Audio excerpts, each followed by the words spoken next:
This time on Monkey Life. Xiaolan refuses to play ball when the team try to do a pregnancy test. It'll happen, just time. It's just not missing it when it does happen. Capuchin Tao out in the trees for the first time in his life. Look at that, he just comes storming out, man on a mission, exploring the enclosure, and it just goes to show that every single monkey deserves a chance. And a bake-off at the Woolly House. They can be a little bit guilty of stealing food from each other, especially if it's something as tasty as their cake, which they all absolutely love.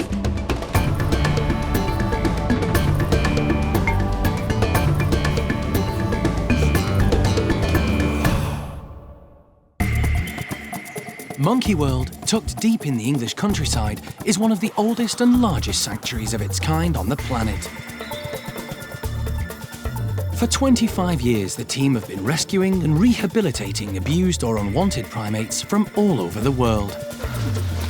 You wouldn't think it could be so stressful just moving a given 50 kilometres. The park is run by Dr. Alison Cronin and is home to more than 240 monkeys and apes from 17 different species.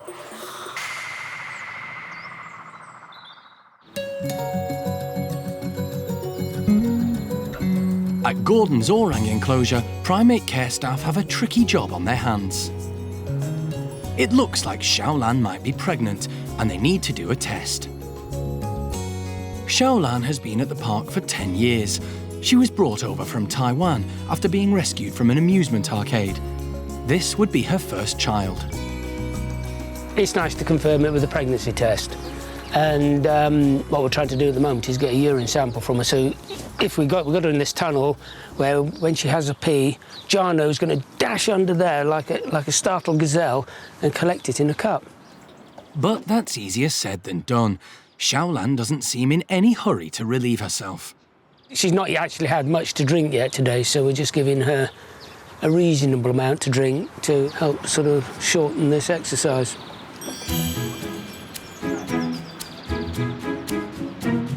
Xiaolan seems pleased with all this extra attention and is enjoying the drinks.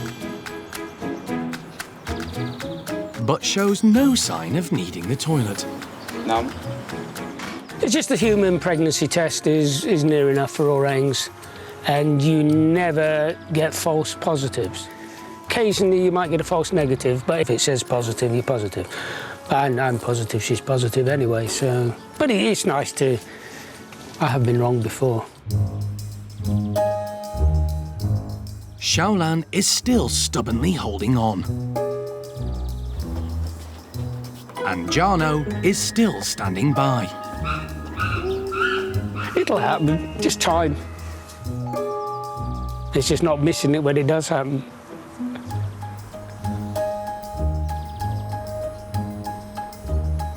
You done that yet? Nearly there. I can smell it already though. Good. Finally, Xiaolan gives in. How much you need, Jeremy? Full cup? Yay! You done it? Oh, well done. Still quite warm.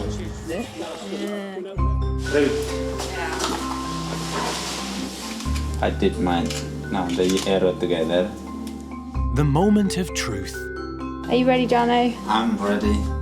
Monkey World is part of the European Endangered Species Breeding Programme for orangutans, so if the test is positive, it will be great news. So, Yeah, she is. She's mommy. She is. There you go. Wow, look at that. Pregnant. Hi, love. Oh, yay. So, Xiaolan is going to have a baby. But there's some dispute over who the father is. Although she's living in Gordon's group now, she's recently spent a month with Tuan's group. But Jeremy is in no doubt. Definitely going to be Tuan. He says Gordon has never made any moves on Xiaolan. Nobody ever saw him show any interest in that department, whereas Tuan was very interested. Very, very, very interested. The gestation period of an orang is between 8 to 9 months. The team are keen to work out how far gone Xiaolan is. Fortunately, they have mating records to help them with this. All the orangutan staff will make a note of regular sexual interest from Tuan towards the females that he lives with, and any matings are recorded on a wall chart in the kitchen to establish or get an idea of how far along the individual is, and then obviously their expectant date. It is very important to know sort of how far along she is in the pregnancy, and obviously because we have to alter things like diet, we like to monitor how well she's doing, and then obviously gear her up towards the end of her pregnancy and then obviously for the birth. Xiaolan was taken from her mother at an early age, so wouldn't have learnt from her how to bring up children. However, she has spent a lot of time with Xiao Kuai and her baby Jin recently, which staff hope will stand her in good stead. She saw Jin right from the beginning and has seen Xiao Kuai rear him very successfully, so I'm hoping all those skills, she's absorbed them and she'll do the same herself. Fingers crossed.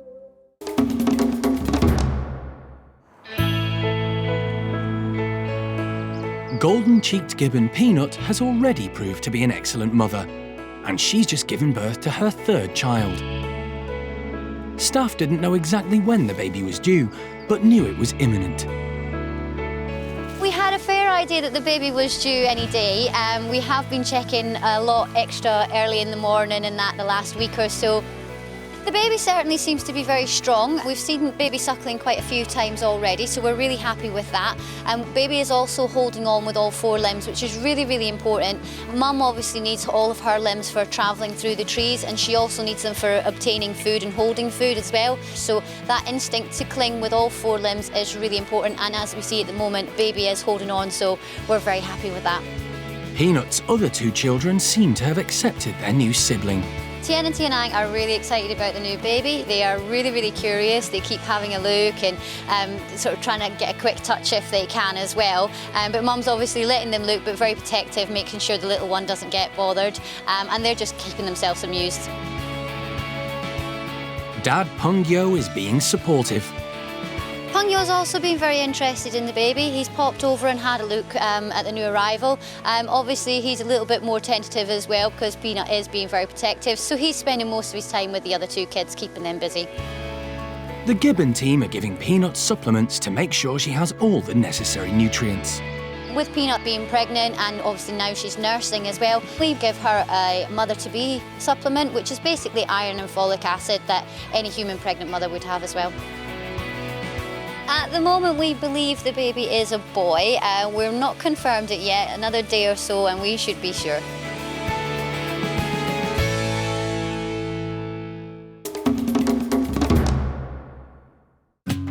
Peanut isn't the only one getting supplements. What do you think of this, Traves? All the primates at the park are given extra nutrients to make sure they stay healthy.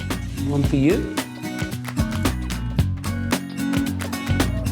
At the woolly monkey enclosure, staff have come up with an ingenious way of getting the woolies to take theirs. This is woolly cake. It's not cake like what you and I would eat. It's not pasty to my mind anyway. It's oats, yoghurt and all the supplements that they need on a daily basis. They'll not take their supplements just as it is, and I don't blame them because I wouldn't do that either. So what we have to do is put it into something that they find really tasty, and this is what we've come up with. So yeah, woolly cake. Woolly monkeys are critically endangered in the wild, but the park has had tremendous success in breeding them. We give them a cake each, and that way we know for definite they're all getting the supplements that they're supposed to get. They can be a little bit guilty of stealing food from each other, especially if it's something as tasty as their cake, which they all absolutely love. So we make sure that the cakes are all just nice little bite-sized pieces. All the woolies are given cod liver oil, evening primrose oil and a calcium supplement to help with their joints and skin and to keep their fur in good condition.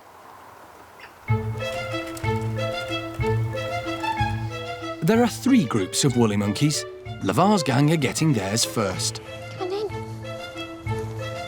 Julio grabs a cake while the coast is clear. Hi, Julio. I'm Chiquita. Get it? Kuna.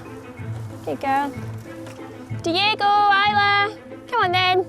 Your Bronx. There you go. Everyone's had it except Diego and Isla. Isla's disappeared off playing somewhere. She's a bit more interested in that than getting her supplements.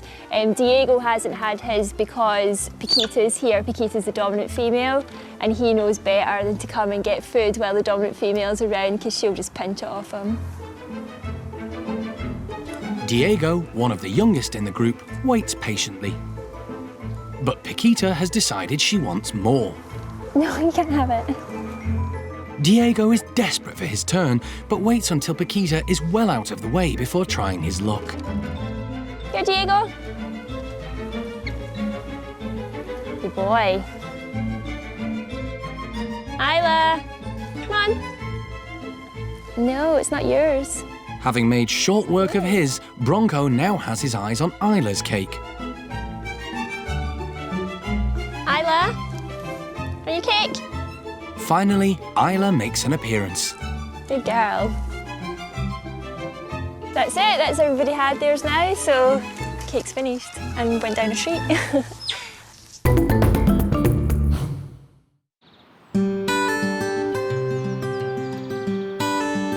It's a big day for the park's newest capuchin monkey. Tao is finally going to be allowed out into the trees, and primate care staff are carrying out last-minute checks at the enclosure. Tao was recently rescued from Slovenia, where he'd been kept as a pet. For 5 years, he lived in a basement flat with no natural sunlight. A lack of vitamin D3 caused him to develop rickets and a deformed spine. Since arriving at the park, he's only been allowed in a small enclosure to give him a chance to get used to being outdoors. But in the wild, capuchins are tree-dwelling, so staff are keen to get him into the canopy as soon as possible. He's always had a roof over his head, so obviously today letting him out in the forest will be a massive step for him, because he's never climbed trees or anything like that. They've chosen just a few of the other boys to join Tao on his first big adventure. He'll be coming out with the animals he feels really sort of comfortable with. There's Archie, Diaz, Caesar, who is one of our other pet trade animals that arrived, and there's also William as well, so he's with quite a few of his close friends. Come then, Erica, outside. Erico confidently leads the others out. Inside the playroom, Tao seems puzzled as to what's going on. One by one, the other capuchins appear.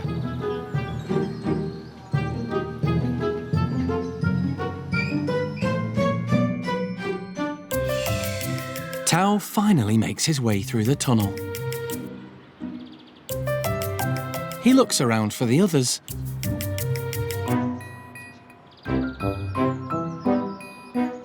But decides it's not for him. However, when William pushes past, he chooses to give it another go. He's still not sure. His friend Archie loves climbing in the trees and shows him there's nothing to worry about. Encouraged, he starts to explore.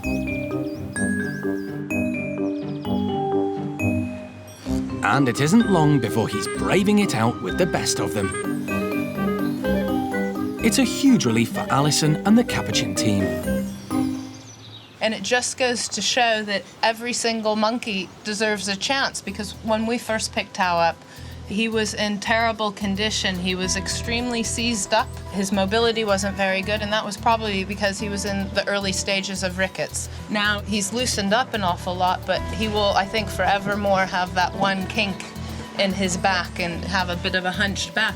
But today, look at that. He just comes storming out, man on a mission, exploring the enclosure and taking over the cargo nets and all of the hoses like a natural. Capuchin monkeys are highly intelligent and very inquisitive. They're just always switched on, checking everything, watching everything, investigating everything. And it's great to see because Tao spent most of his life in a basement with very little sensory input. And it just goes to show that individuals who have led very limited backgrounds, that it is possible to rehabilitate them, and that all of those natural instincts remain inside the individuals we rescue. And we just have to provide them with the correct environment and care that they can express all of that natural behavior. And Tao's a perfect example of that.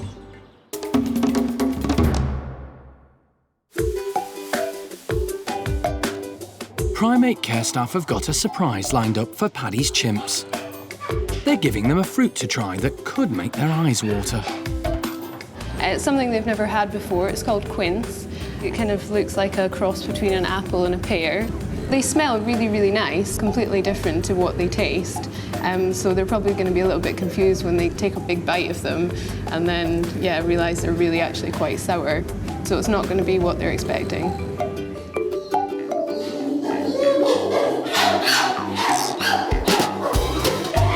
The chimps eat a lot of fruit, so don't suspect anything unusual. Clin, a natural hoarder, isn't impressed. She tries another, hoping that'll be better, but is disappointed. Bart, the baby of the group, doesn't like the taste. Female Chatter isn't keen either. Quinces are not usually eaten raw because they are so sour. In the wild, chimps wouldn't come across them as they don't grow naturally in their native Africa. But they would eat bitter fruits and plants from the forest.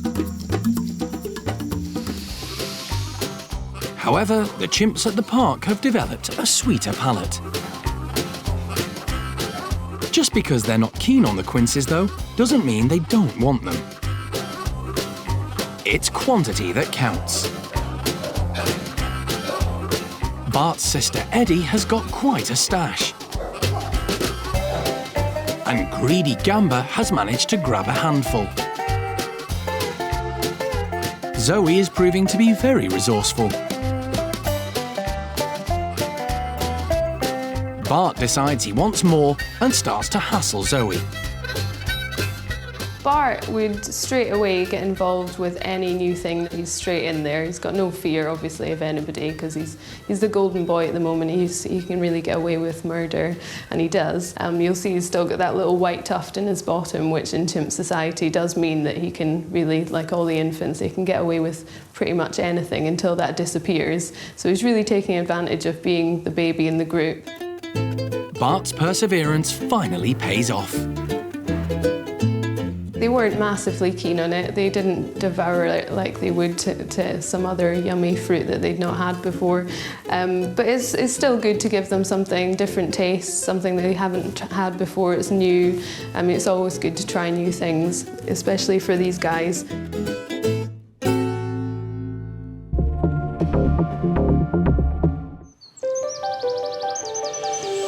The chimps aren't the only ones having special treatment. At the Stumpy house, Phil and Paddy have also been singled out. They're being given additional food. Basically, the idea of our extras is just to help out the lower ranking members in the group.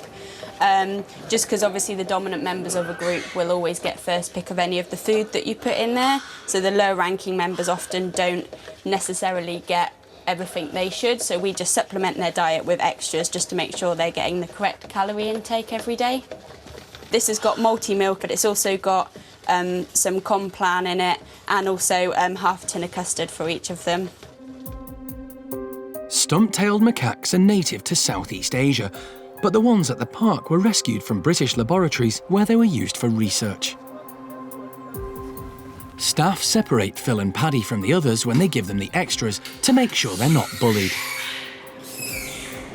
At 30, Paddy is the oldest member of the group. Go then, Pads. That's it. Paddy's quite the character in the group. He has a very close relationship with Phil, who is at the bottom of the hierarchy. They're quite a funny pair together. They're pretty much inseparable most of the time. We make sure that we monitor these guys' weight. We try and weigh them every month. And so just by looking at their weights, we can tell if an individual's not necessarily getting their share of the food that we put in. So we just put them on extras to make sure that their weight is staying stable over the months. That's it. Good boy. Phil and Paddy both suffer from cage paralysis. Their skeletons are deformed because they were confined to very small cages for years at the lab. Phil is the lowest ranking male of the group that we've got and the lowest ranking of the group as a whole as well. No matter where they are, there's always going to be somebody at the bottom of the hierarchy, and unfortunately it is Phil. But it doesn't mean that he's getting a really hard deal of it. Obviously, he has got a lovely outside, which he really enjoys going out in, and quite often he'll just kind of take himself off and just chill out on his own. So he's not miserable, he just, unfortunately, he is bottom and someone has to be. There you come in. Phil is nervous even when the others aren't around. Come on, buddy.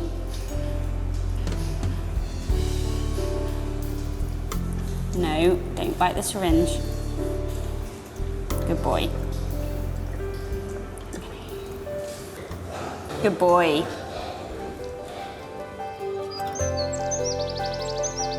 Outside, the rest of the group are unaware they've missed out. With full stomachs, Phil and Paddy blend quietly into the background.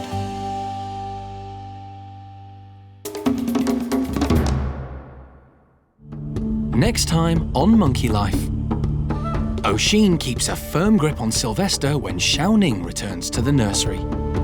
I expect that Xiao Ning will be interested in Sylvester, and then will that bring out the green-eyed monster in Oisin. And rough play at the Bachelors. Sorry to say it, but Jester and Buxom are the bully boys, really, Jester in particular, and he really can give some of the lower ranking boys a hard time.